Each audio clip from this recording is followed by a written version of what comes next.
Tengo 68 años y estoy aquí para contarte los 3 mayores errores que cometí durante mi jubilación. No me refiero a errores financieros, ni a errores de planificación, me refiero a otros, aquellos que nadie menciona en ningún artículo, aquellos que solo aparecen cuando ya estás metido en ellos, demasiado metido como para salir sin salir lastimado.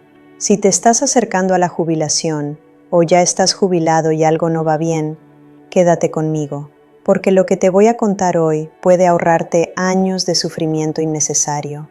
Me llamo Claudia, tengo 68 años. Me jubilé a los 64, después de 36 años como profesora universitaria de literatura.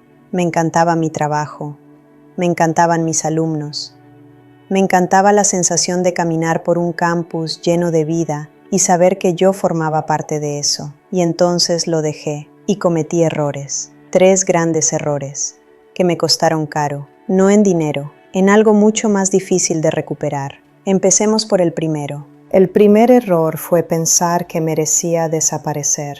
¿Suena extraño? Escúchame. Cuando me jubilé, tenía una narrativa muy bien construida en mi cabeza. Había trabajado toda mi vida, había dado, había entregado, me había dedicado. Ahora era mi turno de recibir, de retirarme, de salir del escenario y dejar que los más jóvenes tomaran el relevo. Y había algo que parecía noble en eso, casi virtuoso. La idea de que la jubilación era una forma de generosidad, de dar espacio, de no ocupar más lo que ya no era mío. Así que me borré, cancelé mi perfil en la asociación de profesores, dejé de asistir a los eventos del departamento. Rechacé invitaciones de antiguos compañeros para participar en tribunales, conferencias, debates. A cada invitación que recibía respondía con una variación de la misma frase. Gracias, pero ahora es vuestro turno. Pensaba que estaba siendo elegante, estaba siendo cobarde, porque lo que yo llamaba generosidad era en realidad miedo. Miedo a aparecer y ya no ser relevante. Miedo a ocupar un espacio y descubrir que ya no era mío. Miedo a compararme con quienes estaban en activo y salir perdiendo. Así que desaparecí antes de que alguien me dijera que me fuera. El problema es que nadie vino a buscarme, no porque no me quisieran, sino porque cuando das señales de que se ha acabado, la gente lo respeta. La vida sigue.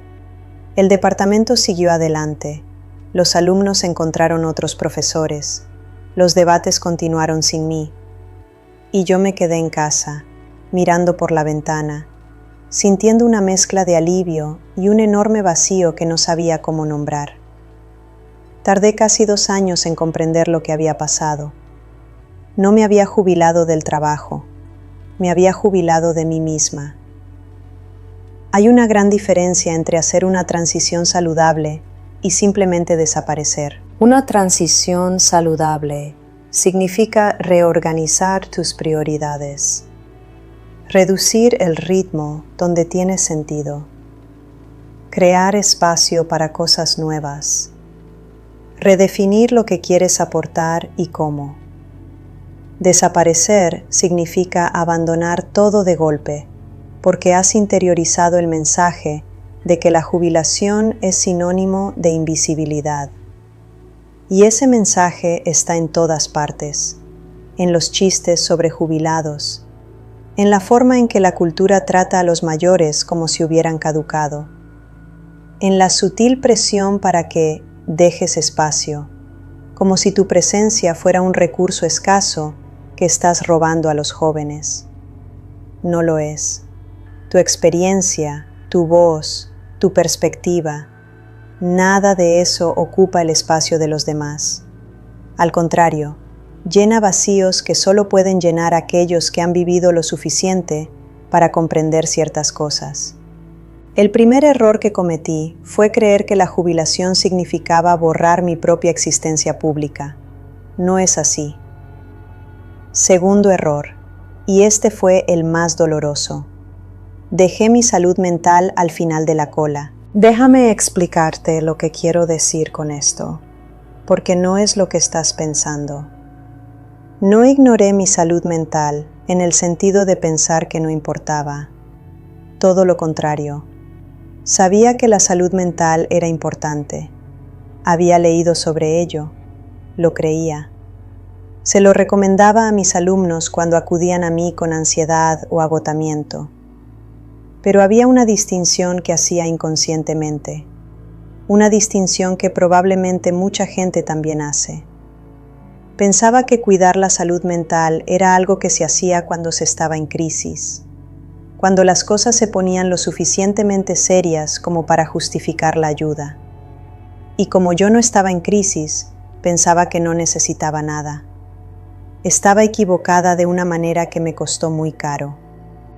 Los primeros meses después de la jubilación me sentía bien, cansada a veces, un poco perdida algunas mañanas, pero bien.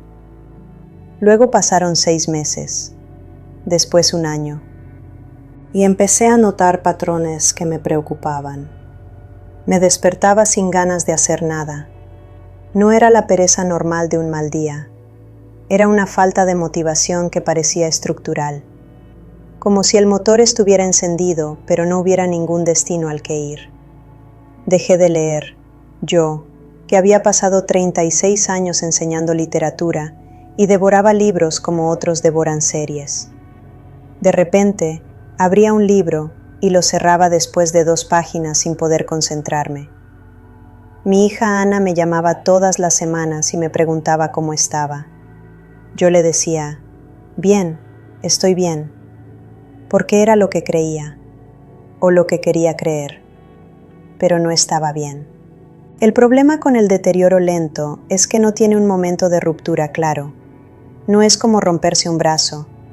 No hay un instante en el que miras y dices, aquí es donde se rompió. Es como una erosión, día tras día, tan gradualmente que normalizas cada nueva capa de vacío. Bajas tus expectativas. Dejas de preguntarte por qué no sientes alegría por las cosas que antes te alegraban. Empiezas a pensar que así es como se siente uno cuando es mayor y está jubilado, que eso es lo normal. No lo es. Un día mi amiga Vera me llamó. Nos conocemos desde la universidad. Vive en otra ciudad y hablamos por teléfono de vez en cuando. En esa llamada en concreto, después de unos 20 minutos de conversación, me dijo con la voz más tranquila del mundo: Claudia, ¿estás bien de verdad? Porque estás diferente. No diferente de ayer, diferente de hace 2 años. Me quedé en silencio y entonces lloré. Durante unos 5 minutos sin poder parar. No por una profunda tristeza, por alivio. Por ser vista por alguien que me conocía antes de convertirme en una versión apagada de mí misma. Empecé la terapia 2 meses después de esa llamada, no porque estuviera en crisis, porque finalmente entendí que esperar a la crisis para cuidar la salud mental es como esperar al infarto para empezar a cuidar el corazón. Lo que aprendí en ese proceso fue revelador. La jubilación es una de las transiciones más complejas de la vida adulta. Desde el punto de vista psicológico, implica la pérdida de identidad, la pérdida de estructura, la pérdida de pertenencia y a veces incluso la pérdida de propósito, todo al mismo tiempo, de un momento a otro.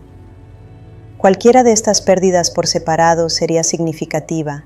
Las 4 juntas son un terremoto interior. Y la mayoría de las personas enfrentan este terremoto sin ningún tipo de apoyo, porque nadie habla de ello, porque la narrativa dominante es de celebración, la fiesta de jubilación, las felicitaciones, el regalo colectivo de los compañeros, la tarta, y luego todo el mundo se va y te quedas solo con un terremoto que aún no ha ocurrido, pero que va a ocurrir. El segundo error que cometí fue no cuidar mi salud mental de forma preventiva. No esperar a tocar fondo para buscar apoyo. Si te estás acercando a la jubilación, Empieza a pensar en ello ahora, no cuando las cosas se pongan difíciles, ahora. Puede ser terapia formal, puede ser un grupo de apoyo, puede ser una comunidad de personas que están pasando por la misma transición. Pueden ser conversaciones intencionadas con personas que te conocen de verdad. Lo que no puedes hacer es pensar que vas a pasar por esta transición en piloto automático y que todo irá bien porque eres fuerte. La fuerza no tiene nada que ver con esto. Incluso las personas más fuertes necesitan estructura para atravesar grandes cambios. Tercer error, y este es el más sutil, el más difícil de explicar, y quizás el más común de todos. Confundí la libertad con la ausencia de compromiso. Me explico. Cuando pasas décadas trabajando, vives bajo una estructura, horarios, obligaciones, plazos, responsabilidades. Y una parte de ti, con el tiempo, comienza a asociar esa estructura con el encarcelamiento. La jubilación, entonces, se convierte en lo contrario. Es la promesa de libertad total, de no deberle nada a nadie, de poder hacer lo que quieras, cuando quieras, como quieras. Y cuando finalmente llegas allí, abrazas esa libertad con todo lo que tienes. Rechazas los horarios, rechazas los compromisos, rechazas cualquier cosa que se parezca a una obligación, porque has trabajado 36 años, te lo mereces, eso crees. El problema es que la libertad sin estructura no es agradable para la mayoría de las personas. Es desorientadora. Somos animales que funcionamos con ritmos, con ciclos, con la sensación de que el tiempo se está utilizando de forma significativa. Y cuando eliminamos por completo la estructura de nuestra vida, el tiempo deja de fluir de forma natural y comienza a acumularse de una manera que pesa. Los primeros meses me encantó no tener horarios. Me levantaba cuando quería, dormía cuando quería, comía a deshora. No planeaba nada con mucha antelación. Pero ¿sabes lo que pasó después de 6 meses así? Perdí la noción del tiempo en el peor sentido. No en el sentido bonito de estar tan presente que el tiempo pasa sin que te des cuenta. En el sentido de que una semana era igual a otra, que un lunes era idéntico a un sábado, que miraba el calendario y no podía recordar lo que había hecho en los últimos 15 días. La libertad total se había convertido en un vacío. Hay una paradoja en el corazón de la jubilación que nadie te advierte. La estructura de la que has querido escapar toda tu vida es, en realidad, una parte importante de lo que da sabor al tiempo libre. Solo se aprecia el fin de semana cuando existe la semana laboral como contraste. Solo se disfruta de las vacaciones cuando existe la rutina diaria de la que se está escapando. Solo se disfruta de la tarde del domingo porque existe la mañana del lunes que se avecina. Cuando todo se convierte en tarde de domingo, el domingo pierde su encanto. Me di cuenta de esto de una manera concreta y un poco incómoda. Un día, mi hija Ana me preguntó qué había hecho la semana anterior.